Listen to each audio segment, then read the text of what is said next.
Already when I look at this question, I'm suspicious of choices B and D because both of these are basically versions of the word but, right? So maybe there's a slight difference, right? With on the other hand, I kind of want there to be on the first hand or on the one hand. There might be slight differences, but already I'm suspicious because they basically show a contrast, and how could one be right and the other wrong? So this is one way to approach these questions. But regardless, I think everyone's going to have to read the sentences and just see what the natural contrast or transition is. So let's just take a look.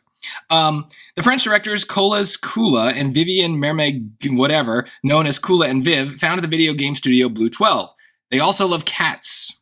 They created an award-winning cat video game, Stray, that let the player explore a dystopian city from the perspective of a clever orange house cat.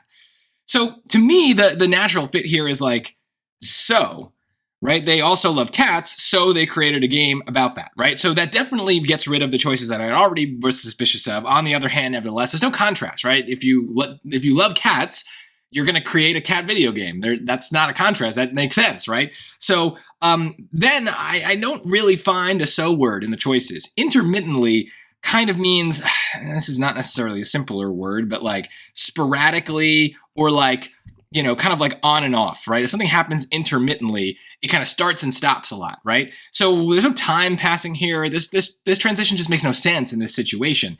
In fact, is the right word. A better kind of way to put this is kind of like the word indeed. It kind of means the same thing. Basically, it's kind of adding emphasis, right? So it makes sense here, right? They love cats, and so to emphasize that, they were making a video game about cats from the perspective of a cat. So it is a flowing idea. Generally speaking, though, words like in fact or indeed are not answer choices that I would just naturally pick. They're ones that I usually get by eliminating everything else, and that's totally fine. The transition questions tend to be more of a process of elimination game like that. So just be comfortable with it. It's just part of how these questions work.